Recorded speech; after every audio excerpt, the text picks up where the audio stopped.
perspective on the intersection of healthcare and public health, and how to align systems and resources to improve health outcomes, reduce costs, and advance health equity. Additionally, Ankit co-leads the Texas Primary Care Consortium, serves as a board of trustee at National Network of Public Health Institute, Go Austin, Vamos Austin, External Advisory Board for School of Public Health, Texas A&M University, and Texas Health Improvement Network. Welcome, Ankit.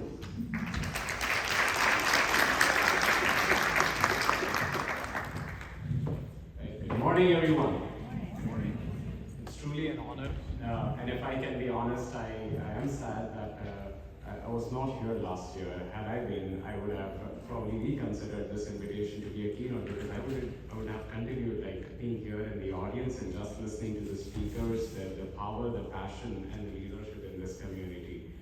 Right from everything what Foundation has accomplished in the last 12 months, to the Senator and her passion, her leadership on the causes that are near and dear to this community and create change.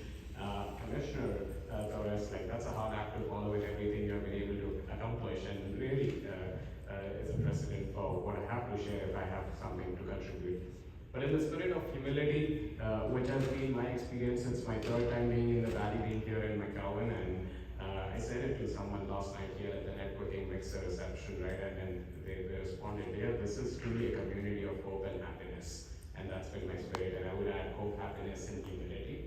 And in that spirit of humility, I get to speak here on behalf of Texas Health Institute, but really what allows me is an amazing team that I get to lead. I have the honor to lead every single day, and the work that we do, and supported duly by an amazing board of directors. And I would be remiss to not give a shout out to Dr. Sandra Tovar. She's a leader here right in McAllen and serves as my board chair, and part of the reason that I'm coming back to McAllen. So I think I want to just given the spirit, the stories that we have heard, what needs to happen, I want to spend more time about the theme for this conference is moving from creating value, right? And I think the word I would like to add, and I hope I can capture in the next 10-15 minutes that I get to speak and share my thoughts and perspectives, is about creating opportunity. When we talk about moving the needle on equity, THI has been leading a national initiative known as the Health Equity and Opportunity Initiative. That when we move the needle on equity and advancing value, what truly we are creating is not addressing those disparities and deficits. It's sort of like just reframe your thinking. It's creating an opportunity. And no matter your race, ethnicity, no matter your income, no matter your geographic location, when you move with that construct, you're truly going to benefit. Everyone benefits with that approach. So hopefully I can contextualize a few things. But let me kind of briefly expand upon, I think Rashmi, you have done a great job in setting the stage for about THI, but let me again contextualize who we are. So we are an independent public health institute here, right here in the state, part of National Network of Public Health Institutes. Every state has a PHI. I won't get into, if I may say, deep into the priorities, but we work across the spectrum, if I may say, again, as a health institute and healthcare access, we heard about it. We continue to focus on advancing health system transformation for access to high quality care, comprehensive whole person care for all Texans, especially those who don't really have a fair chance. But a lot of what we try to address and talk about in healthcare, it's really, we don't need, if I may say, those inventions or innovations to deal with the complexities. What we can benefit is prioritizing more of public health, and that's where we have the honor to work with our federal, state, and local health departments in strengthening the public health infrastructure, especially to be responsive to the emerging needs of the 21st century. And the third bucket, what I'm the most passionate about, and something near and dear to me, what brings me to this community conversation is, fundamentally, it's part of our culture, it's in our DNA, something that I firmly lead with. Coming even to this conversation today, and every time I've been here, you are the experts. We firmly believe, and this is across the template, we have done work, continue to do work in Houston, East Texas, Midland, Odessa, Corpus Christi. We are here as a resource, as a thought partner. I firmly believe each community knows their challenges, their needs, and each community has answers to those challenges and needs. You need to listen, let them lead, encourage them to lead, support them to lead, and catalyze those efforts. But something that, if I can have the slide back up. Can you go to the previous one? Again, bringing it home to this conversation, what brings me joy every single day when I come back to work at THI is this commitment to health equity. And trust me, this is not part of like something as a narrative. You can look up THI. THI has been leading health equity efforts across the country since 2005. So it's not just part of like, oh, here everyone is having a conversation. We have really kind of like approached our work for the last 2 decades truly with that vision on equity. And at times I do get asked the question like, why are you doing work with the CDC, the Office of Minority Health, the Robert Wood Johnson Foundation, Connecticut Health Foundation? Because we were doing this work, talking about, not just talking about this work, doing this work way before it became a point of conversation. And truly what has helped us in this last 6 to 8 years that there has been this recognition of equity is truly allowed us to kind of introspect and internalize this work. Like, what does this mean for us as an organization, as a state public health institute? And it truly centers everything we do. Next slide. I also get asked, like, what is a public health institute? So we are, again, as I said, we are not the leader. You are the experts, you are the leaders. What we do is help you be more effective. So I have a team, our largest team is leading to research and evaluation. We live in this age of information and data. I often say, like, what we don't need is more data, we need better sense making with the data that we have. And I hope I can contextualize with some of the things that have been talked about in the next few slides. So we lead this team that makes sense of information that's out there, helping senators, House of Representatives, county commissioners, county judges, health system leaders, philanthropy, to better serve and achieve their mission, making sense of numbers, but the stories that the numbers don't account for. Those experiences, those numbers don't account for. And translate that, what I talk about, and I think Rashmi alluded, I have this honor to co-lead the Texas Primary Care Consortium, again, a state that consistently ranks 51st in the country when it comes to access to care. So Texas Primary Care Consortium is an amazing example, but what you are doing is truly an example of what we mean when we say advancing collaborative action. And again, our role is more of a catalyst, support the existing conveners, and really aspire for or pursue change. And then we build capacity through technical assistance and capacity building. So with that context and what I get to do every single day, let me spend the majority of my time. I think I have about another 12 minutes. I'll try to talk about the value. Let's, if I can, engage in an activity while I'll ask my friend there to move us to the next slide. I'll say help, and once I say, I need you to say or speak the first word that comes to mind. Are we ready? Help. Access. Quality. Cost. Certainly. Equity. Accessibility. Accessibility. Wish I had it. Thanks. I think it's all of that from my perspective. Joy. Help is joy. Literally, we are best buddies. You took the word out of my mouth. Health is, so I'm a trained dentist, right? But I've had this, I'm privileged that I was allowed to kind of to fail and make this choice of what I wanted to do, because I think I got trained to be a good dentist, but I was like, I don't think so. Being a good dentist is going to truly allow me to do what I thought I would do once I had my clinical training. That is deliver health. Health is a state of joy, a state of wellness. When we talk about healthcare, we have to talk about cost, accessibility, and all the other things. And I think I don't want to belabor a graphic, a narrative that we have all been familiar with. I'm preaching to the choir. Next slide. If truly we want to achieve as a nation, as a community, as a humanity, we want to achieve the state of health, we need to stop talking about over-fixing healthcare. Because there is evidence, there is data that no matter how far and how much we try, we invest, it can only impact 20% of the true outcomes. If we truly want to achieve a state of health, we should be focusing on those non-medical drivers of health. I know we used to say, and many states still in communities across the country use the term social determinants of health. Truly, it doesn't matter to me if you want to call it what you call. So what's acceptable is non-medical drivers of health, like the Lincoln Commission always spoke to, right? Safe water, safe housing, a fair chance to access transportation, maybe a fair opportunity for that family to actually have the ability to aspire that they would have their kiddo in a medical school, in a dental school, in a nursing school as the first generation. And I think that's what I mean when I say create an opportunity.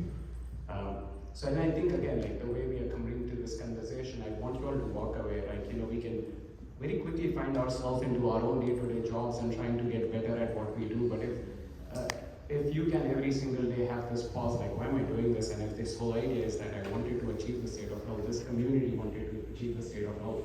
Healthcare is a very important part of the equation.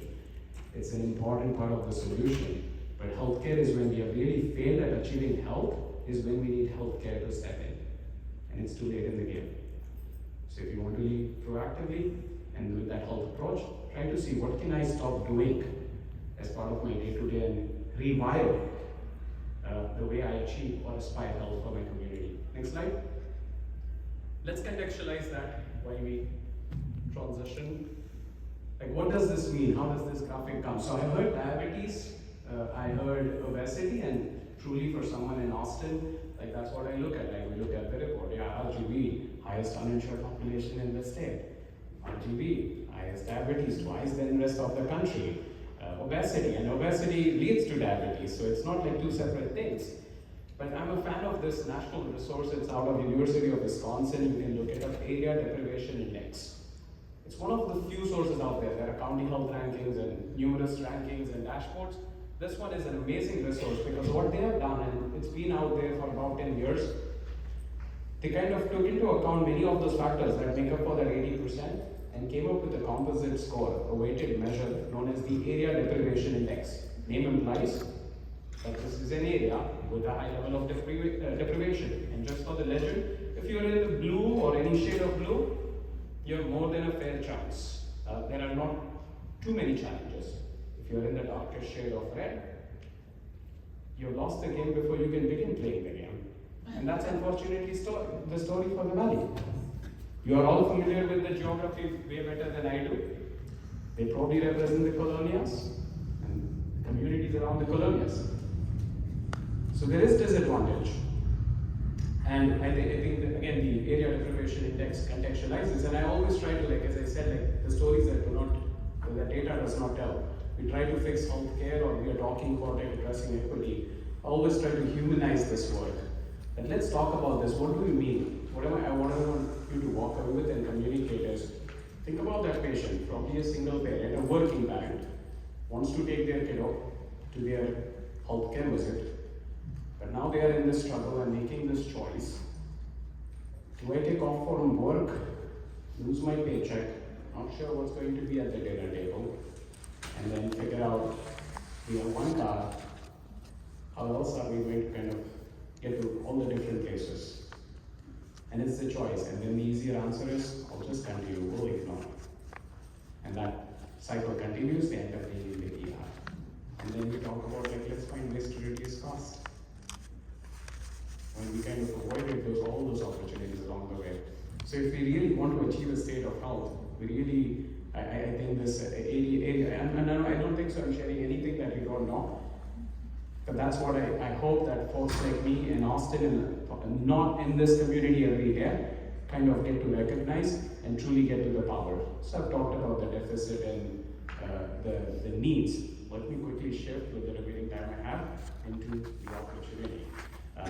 Because I think having this conversation, seeing the power that many communities have created right here in Brownsville, and someone will need to help me if I mess it up with my pronunciation, but Tu Salud Cinquenta, did I do it right?